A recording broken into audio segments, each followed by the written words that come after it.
Olá, boa noite. Quer dizer que eu estou de ponta cabeça? É melhor eu mudar aqui, é isso?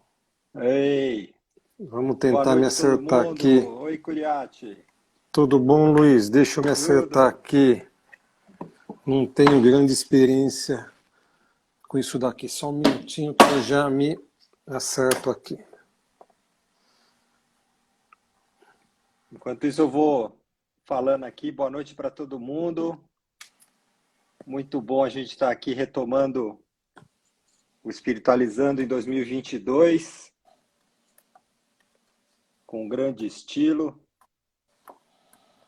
com uma conversa bem importante aqui com o Dr. Curiati.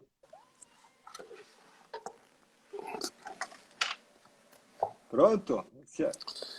É, Ei!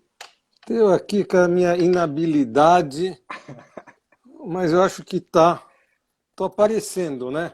Ajusta um pouquinho mais para você ficar um pouco mais para cima. Opa, aí! Vamos ver se eu consigo. Conseguiu.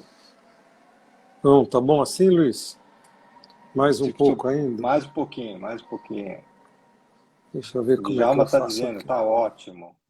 Vamos lá. Ótimo, então vai ficar isso mesmo. Muito contente para a gente poder aqui conversar. Eu queria fazer uma introdução aqui. Dr. Curiati, geriatra, assistente lá do Hospital das Clínicas, foi e é um grande professor, né, de todos nós que passamos lá pela mão dele durante a formação de geriatria. E desde aquela época que a gente se conheceu, um estudioso profundíssimo das práticas meditativas, fez o doutorado dele nessa área e segue estudando e aprofundando esse tema. Então, para mim é uma felicidade imensa estar aqui com ele, retomando o nosso Espiritualizando, para conversar de um tema bem empolgante, né? Que é essa relação aí da meditação com a vida consciente, o viver consciente, o morrer consciente e a questão do sofrimento existencial do fim da vida e o que a gente poderia ajudar aí através da meditação, né, Curiati? Sim, Muito exato. obrigado. Eu que fico feliz. Eu, Luiz, a gente já tem uma amizade de algumas décadas, uma Sim, ligação sim. muito forte, né? Muito tempo já. Então é sempre uma delícia a gente estar junto. Sempre sai coisa interessante, né? Parceiros em Vários várias aspectos. confusões, né? Sim, isso que fica bom, né? Sim, sim, sim. E conta pra gente um pouquinho como que é isso aí da sua prática e do trabalho com a meditação.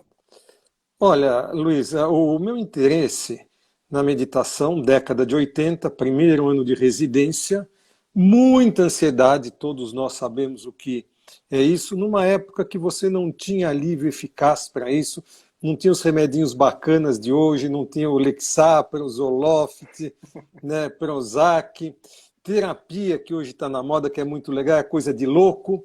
Então surgiu uma oportunidade, alguém falou, faz meditação que você fica calmo. Estava num nível que ia ter que desistir da residência, aprendi a meditar, década de 80, gostei, resolvi aprofundar e a coisa foi aprofundando, fiz doutorado e comecei a ensinar a meditação, vários cursos, sempre focado em saúde e bem-estar. Foi o foco Sim. muito grande disso, inclusive até antes da pandemia, lá na geriatria mesmo, 10 anos no CEDEPS com meditação para idosos, que é o Centro Dia, e assim foi. E até hoje a gente continua nessa toada, nessa pegada. Sim, sim. Trabalho muito importante também com os idosos, né? Principalmente porque é a nossa área, né, Luiz? É o que a Sei, gente sei. entende mais é lidar com o idoso. E também Ótimo. idoso acaba te propiciando um aprendizado muito maior, porque eles tendem a ir mais a fundo, porque eles reconhecem a necessidade. Muito Uhum. mais que os jovens, entendeu? Eles têm muito mais ah, necessidade de alívio de sintomas, de doenças. Então, você vê o resultado muito mais fácil. E dentro dessa abordagem, né, eu acho que tem uma coisa que bate na cabeça de todo mundo, né? Porque as pessoas falam, meditação, mas isso é difícil. Nossa, eu já tentei meditar, não consegui, é muito difícil. Qual que é a tua visão? O que é a meditação para quem não conhece o assunto? Eu acho que, na verdade, quase ninguém conhece direito o assunto da forma que deve. Existe uma confusão muito grande do que entende-se em determinados aspectos. Primeira coisa, o que não é meditação? Meditação não é esvaziar a cabeça, meditação não é fazer na verdade, meditação não é fazer nada. Meditação é um estado de consciência. É um estado de consciência. Estado de consciência. Todas as práticas que as pessoas fazem, desde movimentos físicos, respiração, concentração em partes do corpo, emissão de mantras, é para permitir, eu vou falar uma palavra importante, que o estado de meditação ocorra. Porque a meditação, como é o estado de consciência, ela surge natural e espontaneamente em decorrência do quê? De você abrir mão do fazer, você abrir mão da ação. Então, estado que ocorre. Tá? Daí, outra pergunta que fazem também, mas daí fala, quando começa a falar de consciência, é tudo muito esquisito, mas eu sou consciente. Que história é essa de consciência? Parece que eu não tenho consciência do que você está falando. Então, vamos diferenciar, acho que vale a pena gastar 1 ou 2 minutinhos para tentar entender do que a gente está falando. Né? Então, meditação não é concentração. Quem explica melhor isso é o mestre Osho. É muito legal o que ele faz. Então, ele fala que concentração não é meditação, porque na concentração, quando você concentra na chama de uma vela, numa sensação corporal, tudo isso é concentração. O objeto é importante. E na meditação, não é o objeto importante, é a continuidade da consciência. Daí você fala o seguinte, daí piorou então. Parece que a minha consciência não é contínua. Como assim? Como assim? Do que você está falando, né? Daí começa a fazer menos sentido ainda. Né? Na verdade, isso é muito interessante, é o seu ponto-chave para ser entendido o que você busca na meditação. Que consciência é essa? Vamos dar um exemplo. Eu vou pedir para todo mundo que está aqui nos seguindo fazer um pequeno exercício de menos de 1 minuto para mostrar o que é o início da consciência meditativa. Então, acho que aqui as pessoas estão muito atentos à minha pessoa falando, a você, ao diálogo, estão até ouvindo, estão atentos na tela. Mas eles não têm consciência deles. Então, eu vou pedir que vocês treinem agora, durante menos que 1 minuto, uma consciência dividida. Ao mesmo tempo que vocês estão conscientes de mim, do Luiz, da minha voz, ao mesmo tempo vocês estão conscientes de vocês sentados na cadeira, onde a bunda está apoiando, o pé nos pensamentos que estão vindo. Vocês estão lembrando, ao mesmo tempo, de mim falando, do palestrante e do ouvinte. Mantenham essa consciência dividida. De vocês ouvindo, vocês sentados, vocês percebendo o pensamento, as sensações do corpo, todo o contorno do corpo, da sala. Mantenha isso. E você vai ver, Luiz, que daqui a 15 segundinhos que a gente mudou do assunto, eles continuam prestando atenção e essa consciência já foi. Já foi embora. Já foi embora. Então eu falo, olha, presta atenção de novo, pessoal. Então é dessa consciência que a gente está falando, uma consciência mais abrangente. Tá? E essa consciência tem que ser mantida. Por isso que essa consciência da meditação é sempre novo. Mesmo com 40 anos de prática, eu estou aprendendo todos os dias ainda, porque não tem limite. Então essa consciência que a maioria aqui já perdeu, eu falo, olha pessoal, voltem a prestar atenção em vocês de novo, olha eu falando, fica consciente, vocês ouvinte, vocês têm que manter a consciência do palestrante e do ouvinte no ambiente todo. E essa consciência, com a prática, ela cresce. Até que nível que ela cresce? Esse é o ponto importante que as pessoas não abordam. Você está consciente plenamente do momento presente. Essa consciência, além aqui, está presente também no sexo, no sono e na morte. Esse é o grande desafio de consciência. É dessa consciência ininterrupta que nós estamos falando. E isso não é difícil. Por que não é difícil? Porque ninguém falou para as pessoas que é disso que está sendo falado dessa consciência de meditação. E que uma vez que ela ocorre, você mantira, e que isso daí é essa manutenção. E o que você percebe nesse estado de meditação? Qual o conteúdo da tua consciência? Quer dizer que você não vê nada, você não ouve, você está apagado? Pelo contrário. Não é que não existam pensamentos, existem percepções. O que muda é a tua relação com o que surge. É uma relação de neutralidade. Você não é afetado por o que quer que surja. Você é neutro, você está equânime. Você não é mais afetado pela dualidade.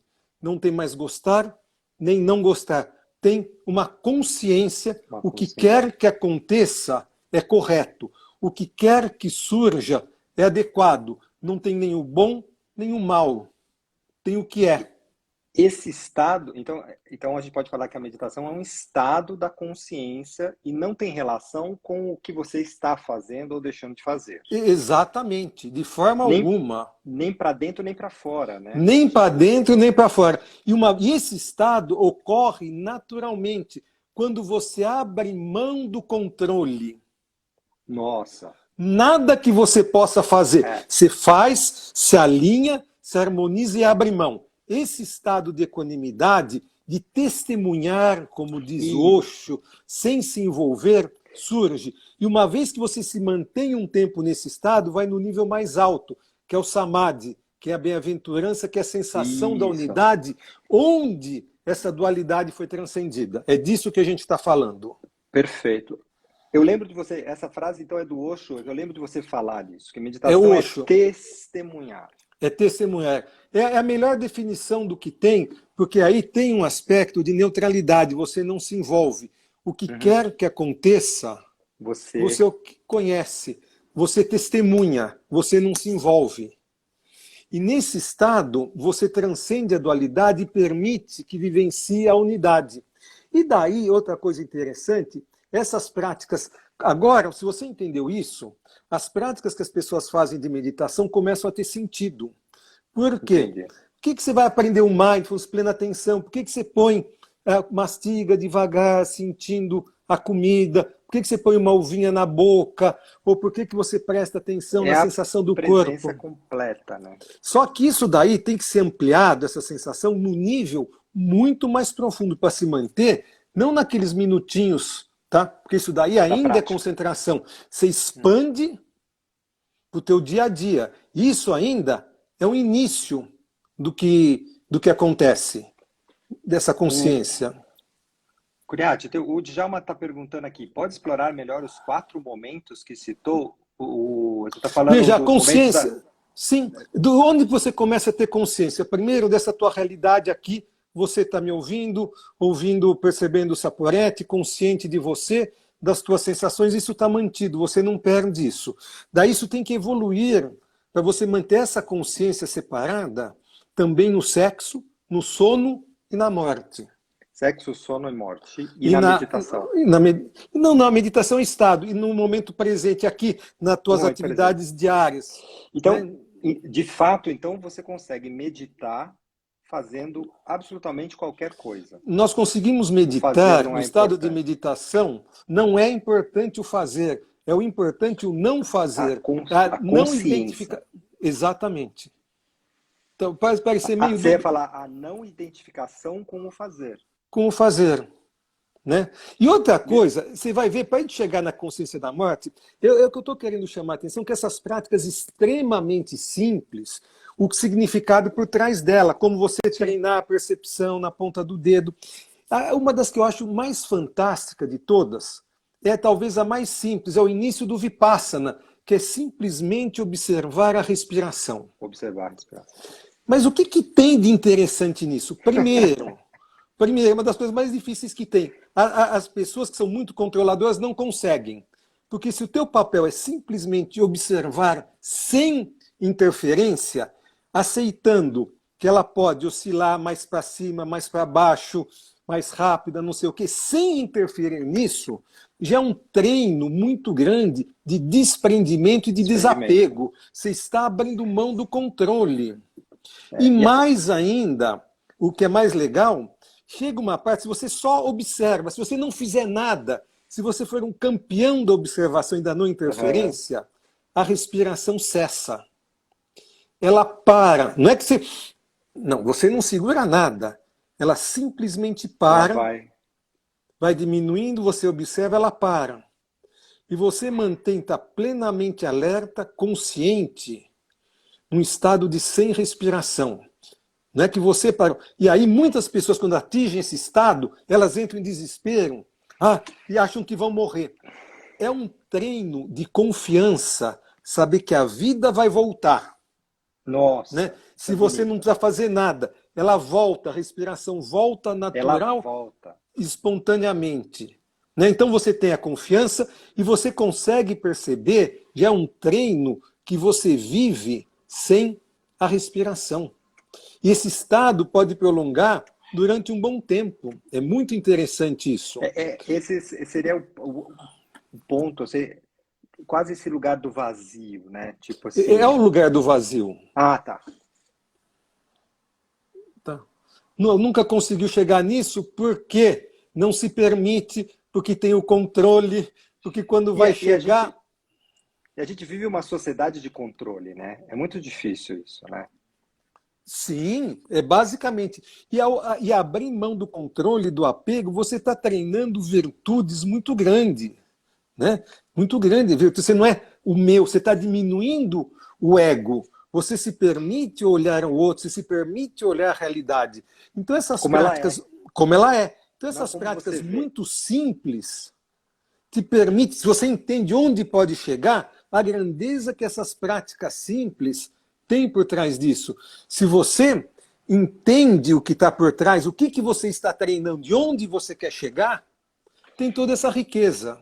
E aí, quando a gente fala dessa questão da visão da morte, então, né? E tem essa dualidade entre a visão oriental e ocidental, né? Como que você percebe essa questão do controle da morte na visão ocidental?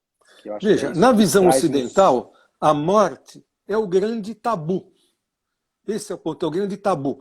O evento mais inexorável da tua vida, né? As pessoas não querem falar disso, quando chegar eu vou ver, e fogem disso. E não tem preparo nenhum. Então, no ocidental, a morte é um festival de terror, de negação, de sofrimento, sem nenhuma beleza, sem nenhuma transcendência, sem nenhum significado. Agora, no Ocidente, pelo menos isso, Luiz, eu vejo que muda um pouquinho desse terror da morte pelo a questão do cuidados paliativos também, né? Que você é obrigado, já, ou pelo menos algumas pessoas podem encarar de frente essa finitude, se relacionar com essa finitude, especificar seus desejos. Então, eu acho muito bacana isso, diretivas, pessoas escrever diretivas, testamento vital, todo tipo de coisa, porque já é um contato inicial com Com a isso. finitude, com isso. E também, os cuidados paliativos avançaram muito no sentido de dar uma garantia de alívio do sofrimento físico e até Que do isso. sofrimento emocional e psicológico. Então avançou, mas não dá uma visão, uma consciência da morte e nem consegue, de forma mais profunda, lidar com o sofrimento existencial e muito menos levar ao êxtase que na cultura oriental pode ocorrer na morte. Então, como que é Onde a isso, vida. né? Porque se fala, já li e tal, se fala desse lugar, né, da morte consciente, desse êxtase que pode ser atingido, essa iluminação, né, como no budismo se fala, inclusive, no momento da morte. Como que é isso? Por que isso é uma possibilidade? Veja, é uma possibilidade, em primeiro lugar, porque você olha para isso. Primeiro, Hum. porque você admite que seja uma possibilidade. Segundo, tem toda uma tradição, um corpo de conhecimento que te mostra que isso é possível através de técnicas adequadas. Tá? E faz parte de tradições, e não é algo teórico. Fala, não sei o que é morrer, não sei o que vem depois, não vou nem entrar nisso. A pessoa morrer em bem-aventurança morrer em samadhi, morrer em unidade, é algo que pode ser presenciado, e é presenciado, né, irradia uma aura de energia, de bem-aventurança, tanto que em muitos lugares os corpos são expostos até, porque naquela plenitude aquilo irradia a vida. É uma outra percepção de finitude. É um momento, para quem tem esse treino, e qualquer um pode ter, eu não vejo que seja tão difícil assim, é que ninguém olhou, ninguém analisou sobre essa possibilidade, sobre esse ângulo. Não é que ninguém analisou. Óbvio que bilhões analisam sobre esse ângulo, mas na sociedade ocidental, mesmo com o avanço que teve nos cuidados paliativos, no cuidado com a morte, não se chegou nesse ponto e nessa possibilidade. Então, eu acho bacana você estar falando, olha, isso existe. A meditação, as práticas meditativas te levam a isso. Porque, assim, o morrer, basicamente, no meu entendimento, ele tem um desapego, né? Tem uma entrega absoluta ao momento da morte. Exato, daí entra. E aí, isso, encaixa com essa visão, que é esse testemunhar onde você, que nem você falou da respiração, onde você aceita a continuidade da vida no momento onde não há vida. Exatamente. E a meditação, você percebe que eu mostrei aqui, você pegou o link que eu queria fazer. Quando você treina a meditação, você está treinando manutenção de uma consciência ininterrupta, junto com prática de profundo desapego, de aceitação. E quando esse momento, e o que é a morte em si? É o profundo, é o maior desapego que você pode ter, a maior entrega. E você treina isso no dia a dia com meditação. Quando você entende o que está fazendo e quando permite que ela flua naturalmente sem a tua interferência. É o grande... E por que a morte dá para fazer? Porque é o grande desapego. Se você entregou, se desapegou durante a vida, você treinou para isso, quando chega, é o desapego mais legal que tem, é o mais profundo, é o mais incondicional. É o mais profundo, O momento mais profundo de... Então, esse desapego... E aí tem uma coisa interessante, né? Porque se fala muito de desapego, e aí o desapego vira quase que uma doutrinação ao desapego, né? Como se você tivesse que se desapegar. Que eu acho que é uma visão muito ocidental. Você percebe que a primeira coisa que eu falei também, do que não é meditação, né? Então, quer dizer, você só atinge... Desapegar. Não, o desapego acontece. Ele acontece. Esse que é o mais bonito. Isso só, quanto mais, por isso precisa de um treino, e às vezes você só observar, treinar a não interferência na respiração, no que acontece, já é um treino do desapego, é abrir mão do controle. Que é no momento final, que você vai, a lição de casa, mesmo é quando chega. Tem que estar feita. Só que as pessoas, elas morrem com todos os apegos, não sei o que, muitas vezes sem entregar, né? E esse é um ponto importante, porque fica uma fala de desapego. Não é uma fala, é simplesmente uma vivência interna que você consegue através dessas práticas, né? Não é intelectual. Uma das coisas que a meditação faz, tira o intelecto da jogada, que é importantíssimo o intelecto, para a gente resolver problema, tecnologia, atender paciente, buscar soluções. Mas não, o intelecto não te dá vivência. E esse é um problema diante da questão existencial, né? Tipo assim, muito do nosso entendimento existencial é baseado no nosso intelecto. Sim. E o que o intelecto quer fazer? Quer controlar. E na hora da morte não tem como lidar com isso, com o intelecto. Não, porque o intelecto vai morrer também. O intelecto vai morrer também. Vai morrer. O ego vai morrer, os apegos vão morrer, querendo ou não. O que pode, como teoria, permanecer é a consciência. Isso é uma hipótese. É uma hipótese. Uma hipótese. Não posso, como nessa vida ainda, mas você pode treinar. Isso daí, tem tradições que te mostram, tem situações que isso é visível, a pessoa partindo com consciência, né? E iluminando o ambiente de bem-aventurança e luz. Agora, esse lugar, ele não é exclusivo das tradições orientais, né? Olha, Luiz, esse é outro engano que eu morro de dar risada. Aham. Né? Porque dentro do catolicismo, por exemplo, que devia ser uma prática das mais comuns. Tanto que eu gosto, quando eu estou falando disso, eu pego, você já me viu falando disso, peguei até aqui para ler, a encíclica Evangelium Vitae, do João Paulo II, de 1995. É Uhum. nessa encíclica que ele fala dos cuidados paliativos, que ele defende os cuidados paliativos, e eu vou até ler aqui palavras do Papa. Né? Pretende-se que os cuidados paliativos simplesmente aliviar a dor de maneira eficaz, recorrendo aos analgésicos postos à disposição pela medicina. Contudo, não se deve privar o moribundo da consciência de si mesmo. Olha, consciência de si mesmo, isso que a gente está falando, né? Pessoal, eu sei que vocês já esqueceram quando eu falei para vocês prestarem atenção, e vocês também, só estou lembrando disso, né? Sem motivo grave. Por quê? Quando se aproxima a morte, as pessoas devem estar em condições de poder satisfazer as suas obrigações morais e familiares. O cuidado paliativo está fazendo isso muito bem. Alívio do sofrimento físico. O bom paliativista também está levando em conta essa questão de valor, das obrigações morais, de resolução de conflitos familiares, que, de certa forma, é também o desapego. Né? Só que daí o Papa continuam. E devem, sobretudo, poder se preparar com plena consciência para um encontro definitivo com Deus. Olha Eu isso. vou ler de novo.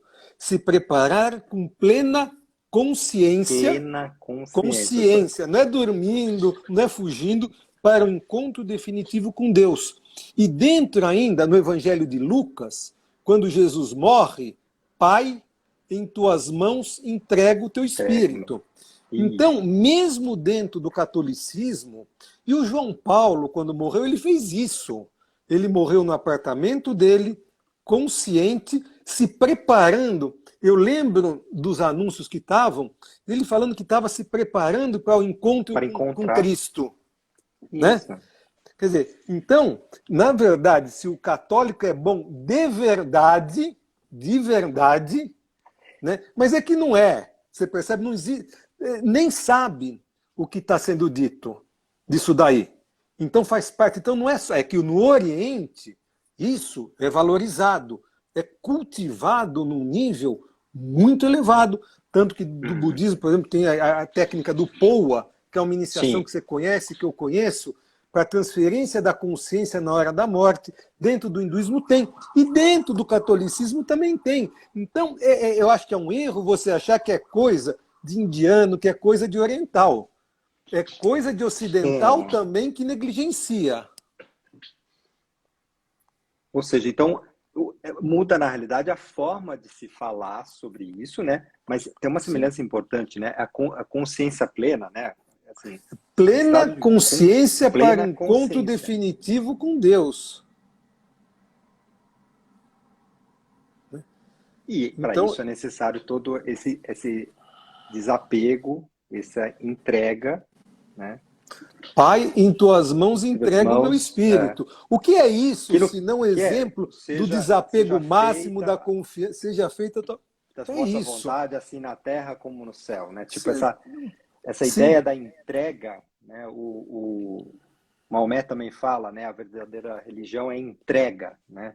Tipo, você se perceber entregue a isso, eu não tenho controle, né? E tem ainda, o que eu vou falar, que eu chamo a atenção também, daí pode parecer que isso seja excludente, mas falar assim, e se eu não sou cristão, não sou budista, não acredito em Krishna, eu sou um ateu ou um agnóstico?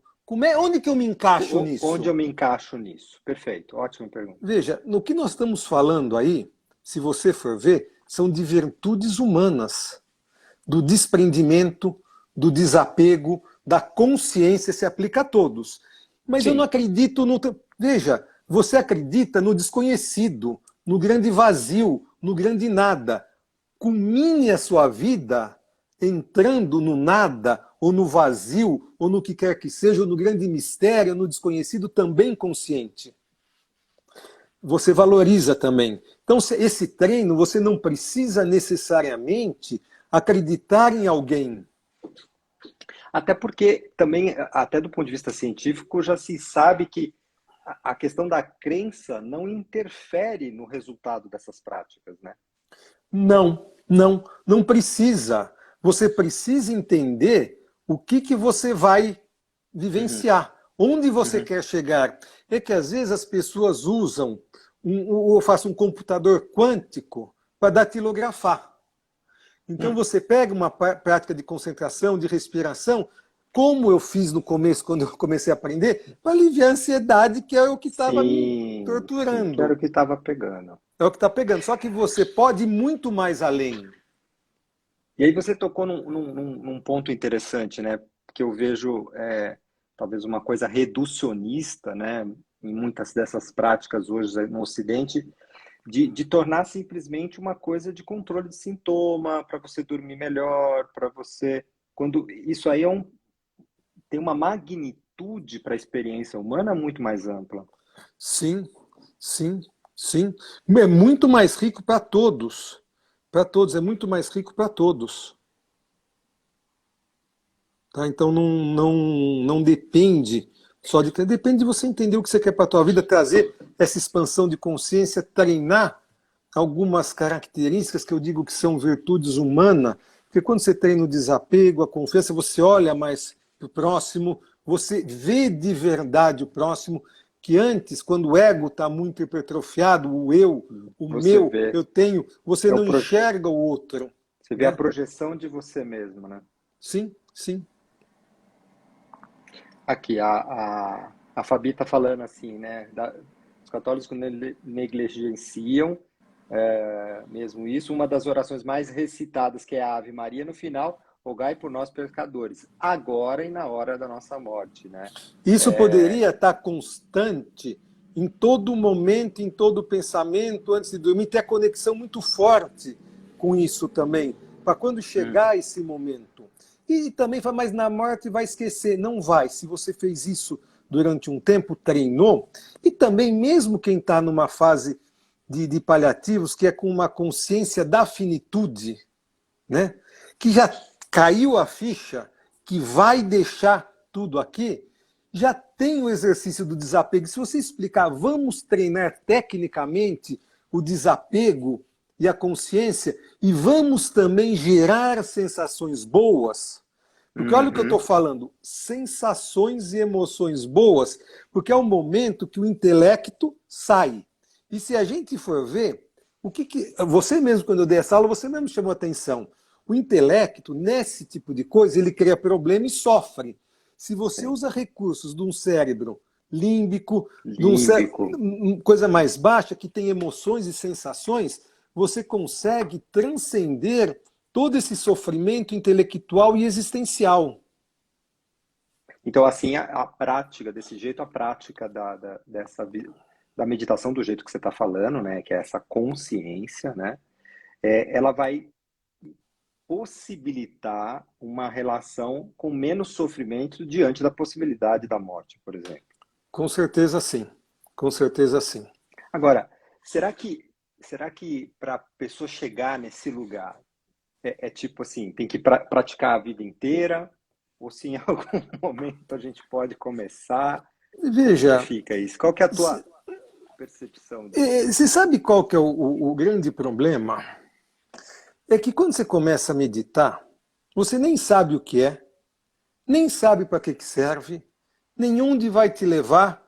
Você quer ficar mais calmo, você Uhum. quer se relacionar um pouco melhor com as pessoas, você quer aliviar uma doença. Por isso que eu te falei, é um computador quântico você usando para datilografia. Para Se você já datilografia. começa usando essa prática sabendo que é um computador quântico, que Você você está pode. treinando isso daí é a ampliação da tua consciência que você vai expandir para todos os momentos. Se você está sabendo que você está treinando desapego, aceitação e não julgamento, que é o que você vai precisar num momento crucial, então em pouco tempo, pelo entendimento intelectual do que você quer,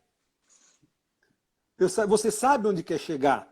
Porque nunca ninguém me falou, quando eu aprendi a meditar, onde que eu ia chegar. Porque falam coisas muito vagas, na iluminação, mas o que é isso? Que é isso? Que consciência é essa?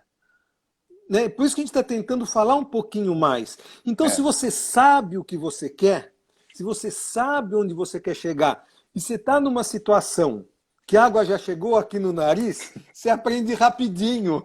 Aprende a fazer assim, né? Você aprende rapidinho. Então, a Valéria está perguntando, acho que casa com o que a gente está falando, né? Distante que estou, por onde iniciar? Veja, o importante é iniciar. Por onde você quiser, inicia. Mas tenha esse conceito do que você está treinando com cada uma dessas práticas, o que você está desenvolvendo, porque não tem prática boba. É boba e não é relevante e não é maravilhosa quando você não sabe para que serve. É só isso.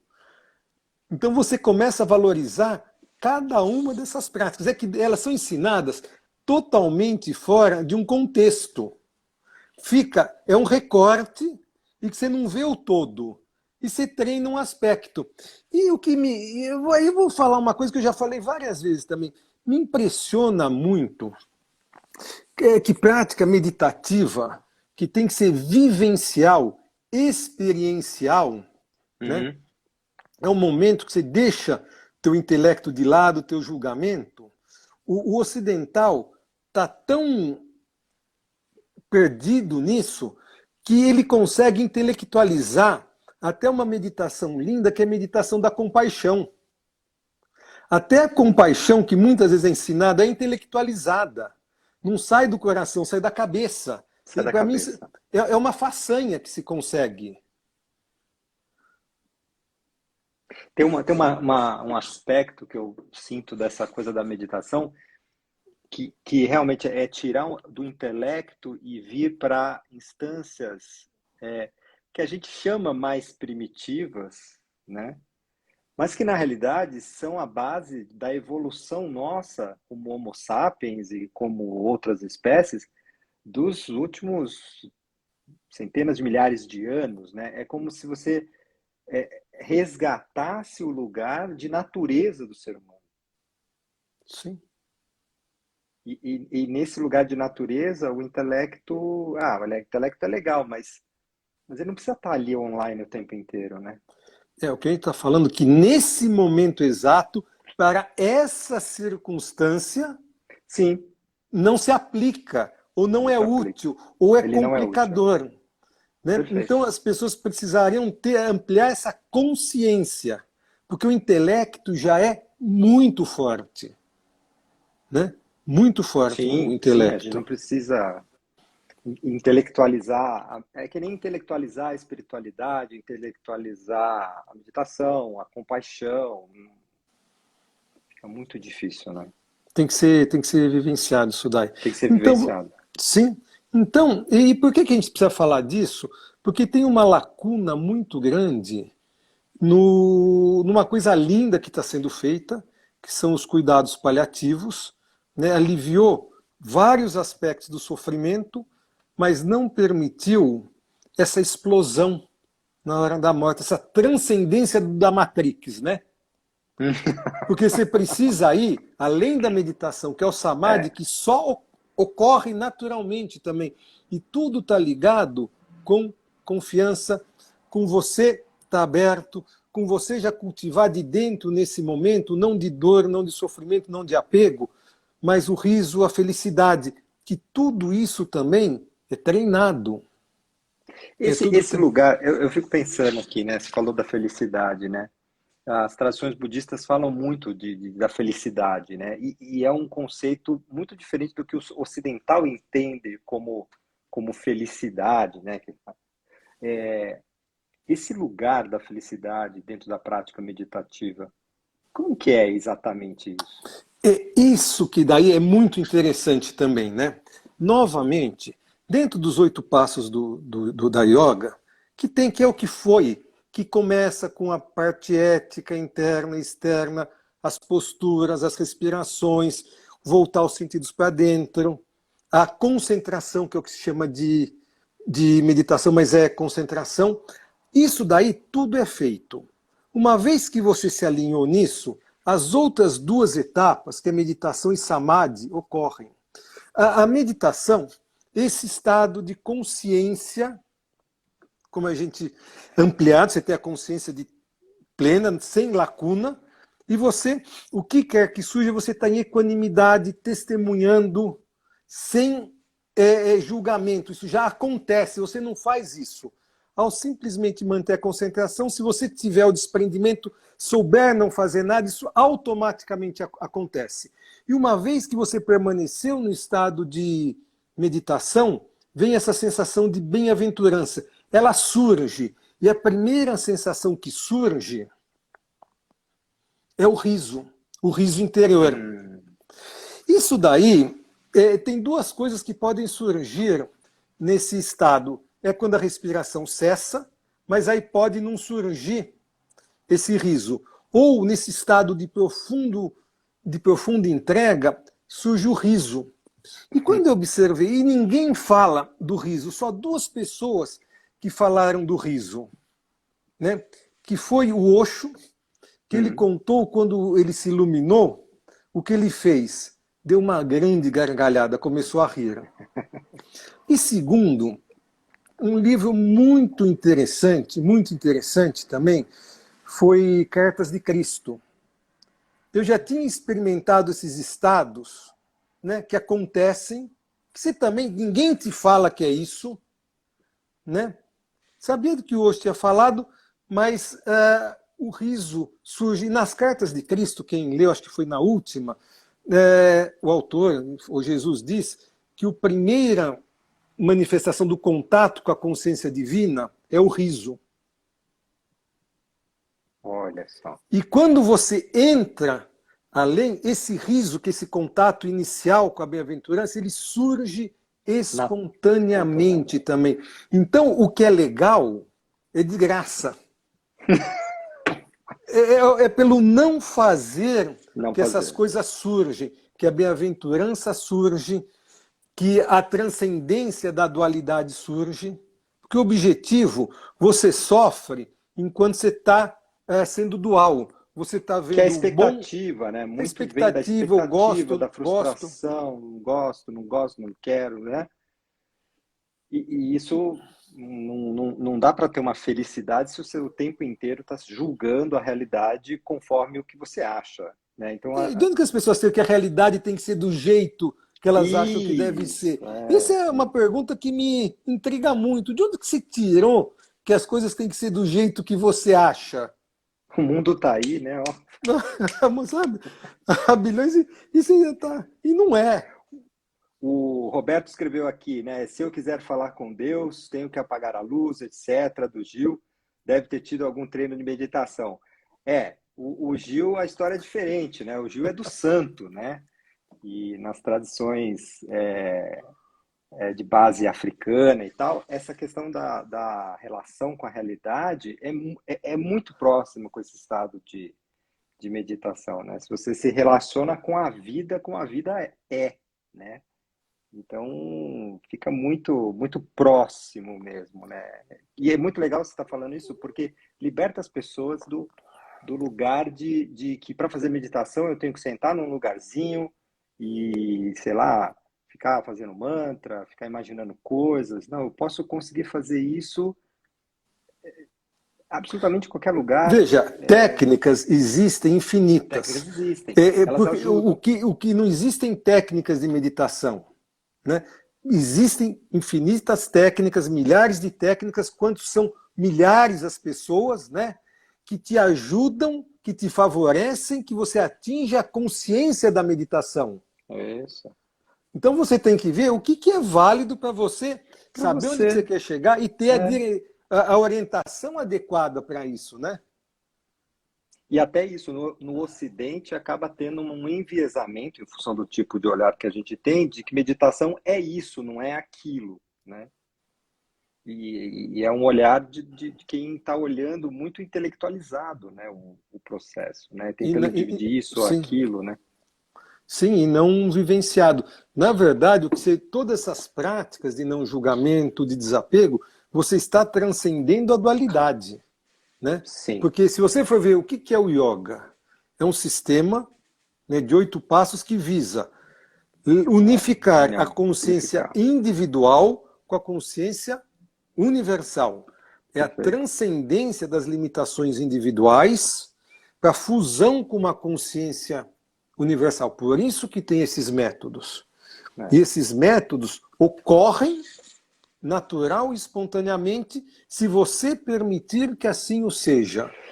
Se você desligar um pouco a matraca intelectual, né, provavelmente isso vai ser um fluxo. Para os orientais é mais fácil, eu vejo que é mais fácil, porque eles sentem muito mais. São muito mais, sentem muito mais, são muito mais vivos, sentem muito mais, são muito mais presentes já naturalmente. E aqui não é tanto assim, quem convive vê. Aqui a gente se dispersa de tudo o tempo todo, só não volta a consciência para si. Você vê, novamente, quando no começo, alguém ainda está lembrando de si ou já esqueceu também? Quem está lembrando não perdeu a consciência desde o começo até agora, né? Difícil. Então, alguém aqui... E a cultura nossa hoje é uma cultura de distração o tempo inteiro, né?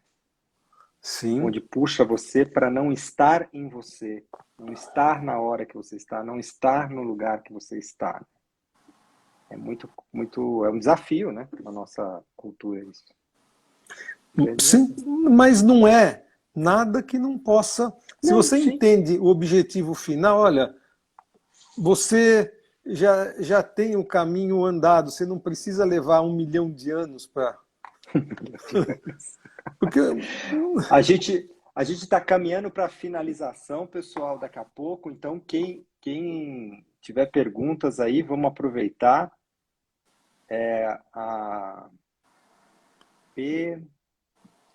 O oposto do intelecto é focar na sensação física. Veja, sim, se você simplesmente constatar que existe uma sensação sem julgamento, né? O que quer que ocorra, o que quer que você sinta, seja uma dor, seja um prazer, isso não é nem bom nem mal, né? É simplesmente o que é. E você aceita, sim, você transcendeu o intelecto, você está entrando no treino da meditação. Tanto que, por exemplo, isso é uma coisa interessante, quando você vai ensinar a aliviar sintomas, né? Quem fez lá do CDEPS comigo, eu nunca ensinei alguém negar qualquer sensação, né? Então, o que eu faço, tem aquela sensação, qualquer que seja, respeite. Não importa se você quis visualizar aquilo, não. O que quer que aconteça, aceite e é correto. E é correto. Tira o julgamento, né? Aquilo é correto, né? E se tem uma dor, por exemplo, você não vai tentar se livrar dela, achar que é boa, ruim ou não deveria ser. Você simplesmente, uma coisa que eu ensino muito, que eu gosto, que já também facilita uma conexão futura para poder surgir, é o riso. Você sorri para aquele lugar que está doendo, que tem o sintoma, seja desagradável ou não, você simplesmente sorri. Porque quando você sorri, você tira o intelecto da jogada, você tira o julgamento.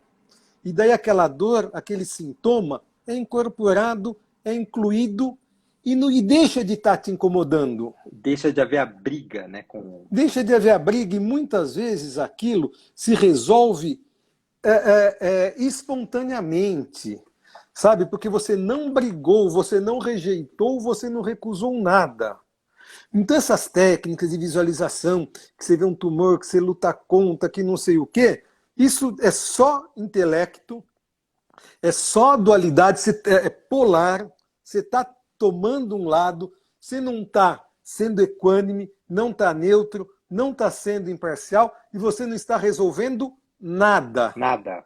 Se você sorrir para o que quer que te surja nesse estado, sorrir para a tua doença, sorrir para a dor, ela tende a melhorar porque ela passa a fazer parte de você, não está excluída. É muito interessante A isso. Zília escreveu aqui, o sorriso harmoniza o ser. Eu tava pensando por aí, né? Quando você sorri para para uma dificuldade, tem um tom de aceitação também, né? Não sei se é um Sim, termo bom de aceitação, mas de, ok, estamos aqui, né? eu acho que é um pouquinho mais. É, Porque se você tem aquele sintoma e só observar, você precisa de algo que seja neutro, que aquilo não tenha julgamento, ou que tenha aham, aceitação. O sorriso uhum, gera aceitação. Se você tem uma dor, se você sorri nesse estado de consciência de concentração, para a dor que se surgiu, para a imagem que surgiu, quem quer que seja, o que quer que seja, tanto tá, seja um Buda ou um Cristo, ou até um demônio, e você sorri igualmente, acatar é o é, correto. Você está no é, estado, você está transcendendo a dualidade, está ampliando toda a tua conexão. E depois disso ainda, que eu acabei vendo o significado do início do samadhi, não desse riso que você provoca, é o riso interior que surge, que nasce. que nasce, que nasce, não que você fez. Uma coisa é você sorrir para a doença, é uma coisa muito física, de concentração, até um nível de meditação ainda. Mas no samadhi não tem nada disso, surge. Não tem nem o testemunho, simplesmente surge. É aquela bem-aventurança. Eu gosto dessa parte de sorrir, porque surge dentro do corpo, das percepções, como uma forma de integração e de transcendência também. Isso. É, a Maria Ângela escreveu aqui como uma forma de acolhimento, né? Sim. Entender o sintoma, que a Regina falou, é intelectual. Às vezes você não precisa entender também, né? E às vezes você entender não te leva a nada. Às vezes é importante entender e acolher. O que eu falo, é o que surgir. Como surgir é o correto. Não pode ter esforço, né? Não pode ter esforço, é natural. É isso que eu estou querendo chamar a atenção. Quanto menos esforço, quanto menos interferência tiver, e as lágrimas que também surgem são bem-vindas. É o que simplesmente é o aceitar. Tá? Lágrimas de tristeza, ok. Você Ok. simplesmente observa, não tem nada de bom nem de ruim nisso. É o que é. Isso, Está aceita. Não... isso. É, esse é um ponto importante, né? Porque a gente tem uma cultura que é, não aceita certas emoções, né? Então, assim, e na realidade toda emoção traz uma informação, né, para o sistema que é importante. Por que que ela não pode ter raiva, não pode ter tristeza, não pode. Eu imagino que na meditação existe esse lugar de sim, raiva, mas eu não fico com ela, eu não alimento ela, é raiva, pronto, Exatamente, por isso que esse que é o segredo que a gente está repetindo. O que quer que surja se está ali, correto. Está ali. Não tem. perfeito, É correto. O que quer que é surja, correto, correto. Tanto que eu falei, surja um Deus ou um demônio, é correto. é Lágrimas de correto, tristeza ou de alegria, também é está correto, correto. tá tudo bem, é. Está tudo bem. É o que Agora é. a gente vai para os finalmente, e aí eu vou fazer a pergunta para a gente ir finalizando, né? Então, assim, na sua percepção, se você tivesse que dizer o espírito da meditação é, né? O que é O o espírito da espírito da meditação meditação? é a transcendência da dualidade. A dualidade é a nossa matrix, é a nossa ilusão. Nossa ilusão É a busca da dessa transcendência, transcendência. dessa visão polar do bem e do mal, do certo e errado, do gosto, não gosto, da alegria. Você está tudo englobado, não tem mais separação. Tanto que o yoga é isso, é Volta para a totalidade, né? para a totalidade. E a totalidade inclui tudo. Tudo. E tudo é um conceito muito difícil. Sim. Não é tão simples assim. né? E veja, e por isso que você começa treinando nessas pequenas coisas. O que quer que surja está correto. Tá correto. Daí você mantém essa equanimidade, a neutralidade, essa é a consciência da meditação que surge naturalmente, sem você forçar, né? Surgiu. E depois, se você mantiver um ponto nesse estado de testemunha, de equanimidade, o próximo passo, que é o Samadhi, começa a surgir Ele também vai espontaneamente. espontaneamente. É espontâneo. E falando na morte, isso daí, com um pouquinho de treino e de intenção, dá para fazer alívio de muito sofrimento físico e existencial e complementa tudo que está sendo dito. E, inclusive, não é coisa de oriental, né?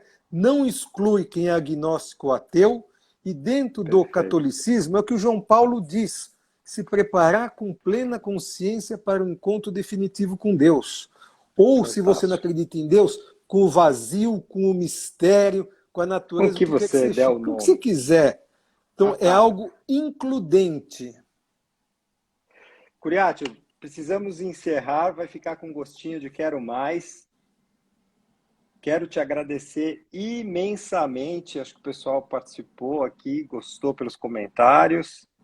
A live vai ficar gravada, por isso que a gente tem que encerrar dentro do tempo.